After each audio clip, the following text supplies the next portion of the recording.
Voter ID card সংশোধনের দীর্ঘদিন আগে যারা আবেদন করেছিলেন, যাদের দীর্ঘদিন ধরে পেন্ডিং আছে, বছরের পর বছর, 2 বছর, 3 বছর, 4 বছর, 5 বছর, তাদের জন্য একটি সুখবর আছে।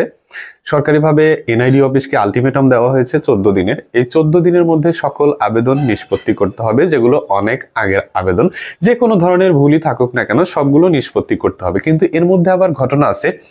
ঘটনাটা এইভাবে না যে গড়াবে সবকিছু সংশোধন করে দেওয়া হবে, বিষয়টা এরকম না। বিষয়টা হচ্ছে আবেদনের ভিত্তিতে পদক্ষেপ গ্রহণ করতে হবে। এখন আপনার পদক্ষেপ গ্রহণ করতে হবে কিনা, আপনার আবেদনটি যে পেন্ডিং রয়েছে সেটা কি কারণে রয়েছে সেটা বুঝতেছেন কিনা, বা কোন পদক্ষেপটা বাকি রয়েছে, আপনার কাছে কোনো ডকুমেন্টস চাওয়া হয়েছে কিনা, এই বিষয়গুলো যাচাই বাছাই করতে হবে। এবং যে গ্রাহকের অ্যাক্টিভিটিস থাকতে হবে, অর্থাৎ গ্রাহক সেই অ্যাক্টিভিটিসটা কমপ্লিট করতে হবে, তবেই এই নিষ্পত্তি করা হবে, নয়তো সকল আবেদন বাতিল হয়ে যাবে। এখন এত বড় সরকারি সুযোগ পাওয়ার পরে আগামী 14 দিনের মধ্যেই কিন্তু সকল আবেদন নিষ্পত্তি করে দেওয়া হবে, হয়তোবা বাতিল করে অথবা অনুমোদন করে।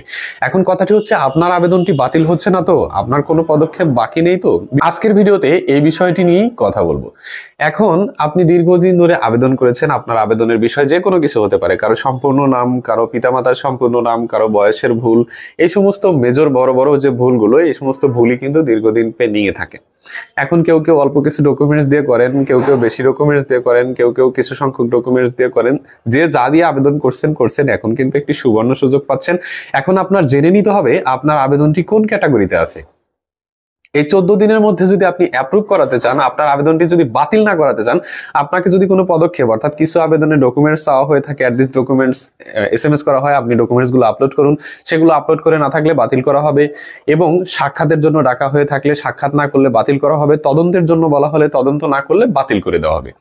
এখন এই স্টেপটি আপনি গ্রহণ করে এই 14 দিনের মধ্যে আপনার আইডি কার্ডের কিন্তু বড় ধরনের ভুল, অর্থাৎ 2020 সালের 31 ডিসেম্বর থেকে যারা তার পূর্বে পর্যন্ত আবেদন করেছেন, তাদের আইডি কার্ডে যত বড় ভুলই হোক না কেন, সাধারণ স্টেপ অবলম্বন করে আপনি কিন্তু সহজেই সংশোধন করে নিতে পারবেন মাত্র 14 দিনের মধ্যে। এর জন্য আপনাকে কি করতে হবে? প্রথমত আপনার আবেদনের ক্যাটাগরিটি জানতে হবে। ক্যাটাগরি কিভাবে জানতে হয় এই নিয়ে ভিডিও আপলোড করেছি, অথবা আপনি 105 এ কল করে যে কোনো নাম্বার থেকে আপনার আইডির ক্যাটাগরিটি জেনে নেবেন।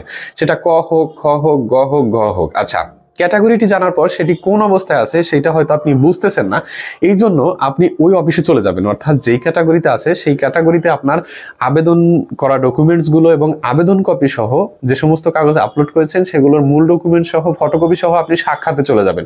হয়তো সাক্ষাতের জন্যই আপনার আবেদনটি এতদিন হোল্ড করে রাখা হয়েছে, কিন্তু আপনি বুঝেন নাই, এই কারণে সাক্ষাৎ করেন নাই, এজন্য হচ্ছে না। এখনো যদি আপনি সাক্ষাৎ না করেন, এত বড় সরকারি সুযোগ পাওয়ার পরেও কিন্তু আপনার আবেদনটি বাতিল হয়ে যাবে। এজন্য আপনি সরাসরি ওই ক্যাটাগরিতে, গ হোক, ঘ হোক, যেই ক্যাটাগরি হোক না কেন, আপনি সেখানে গিয়ে দেখা করবেন, সাক্ষাৎ করে আসবেন। আর দ্বিতীয় যে কারণে বাতিলটি হতে পারে সেটি হচ্ছে তদন্ত। এখন অনেকের আইডি কার্ড তদন্তের জন্য অপেক্ষা করছে। তো তদন্ত, যদিও তদন্ত কর্মকর্তারা তদন্ত করবেন, এরপরেও আপনি ক্যাটাগরিটি জানবেন, ক্যাটাগরি অনুযায়ী সেই ক্যাটাগরিতে চলে যাবেন। যাওয়ার পরে সেইখান থেকে জানবেন যে আপনার আবেদনটি তদন্তের জন্য অপেক্ষা করছে কিনা। যদি তদন্তের জন্য অপেক্ষা করে থাকে, আপনি নিজ দায়িত্বে তদন্ত অথবা নির্বাচন কর্মকর্তাকে বলে তদন্তের জন্য ব্যবস্থা গ্রহণ করবেন, অথবা তদন্ত তাড়াতাড়ি করানোর চেষ্টা করবেন। আচ্ছা, এটা গেল দ্বিতীয় স্টেপ। এবং তৃতীয় স্টেপ যেটি, সেটি হচ্ছে অ্যাড দিস ডকুমেন্ট। অর্থাৎ আপনার যদি আবেদনের পরেও কিছু ডকুমেন্টস বাকি থাকে, অথবা অল্প সংখ্যক কিছু ডকুমেন্টস আপলোড করে আবেদন করে থাকেন, তাহলে আপনার কাছে যদি ডকুমেন্টস চাওয়া হয়ে থাকে, আপনি যদি ডকুমেন্টস আপলোড না করে থাকেন, অথবা আপনার আবেদন আপনার প্রক্রিয়ার জন্য অপেক্ষা করছে, সেটা প্রোফাইলে ঢুকে দেখার পরেও আপনি ডকুমেন্টস আপলোড করেন নাই, তাহলে কিন্তু হচ্ছে না। আপনার কাছে ডকুমেন্টস চাওয়া হইলে অবশ্যই আপনাকে ডকুমেন্টস আপলোড করতে হবে, নয়তো এত বড় সুযোগ পাওয়ার পরেও কিন্তু আপনার আবেদনগুলো বাতিল হয়ে যাবে, অথবা আপনার আবেদনটি বাতিল হয়ে যাবে। এখন কথাটি হচ্ছে, এই কাজগুলো আমি কিভাবে করব বুঝতেছি না, বা কোনটা কিভাবে করব আমি বুঝতেছি না। অবশ্যই ক্যাটাগরিটি জানবেন, কিভাবে জানতে হয় সেই ভিডিও আমার চ্যানেলে দেওয়া রয়েছে, সেখান থেকে দেখে নেবেন, ক্যাটাগরি জেনে নেবেন। আচ্ছা, কাগজ আপলোড, এটার বিষয়ে ভিডিও দেওয়া নেই। যদি না বুঝেন অবশ্যই কমেন্ট বক্সে কমেন্ট করবেন, অথবা আমাকে ইনবক্সে নক করে জানিয়ে দেবেন, তাহলে আমি বলে দিতে পারবো বা দেখে দিতে, চেক করে দিতে পারবো যে আপনার ডকুমেন্টসের জন্য অপেক্ষা করছে কিনা। আর যদি তদন্তের জন্য হয়, ক্যাটাগরিটি জেনে আপনি তদন্ত বা সাক্ষাৎ এগুলো নিজ দায়িত্বে করে নেবেন। এরপরেও যদি এই অল্প কয়েকদিনের মধ্যে, এখন কিন্তু সুবর্ণ সুযোগ, কেউ অলসতা করবেন না, ঘরে বসে থাকবেন না। আপনার আইডি কার্ডের যত বড় ভুলই হোক না কেন, খুব সহজেই সংশোধন করে নিতে পারবেন। এটাই কিন্তু সুযোগ, এরপরে আবার ভোগান্তির শিকার হতে পারে। অতএব একটু অ্যালার্ট থাকুন এবং এই ছোট্ট কাজগুলো করে নিজের আইডি কার্ডের সমস্যাটি সমাধান করে নিন।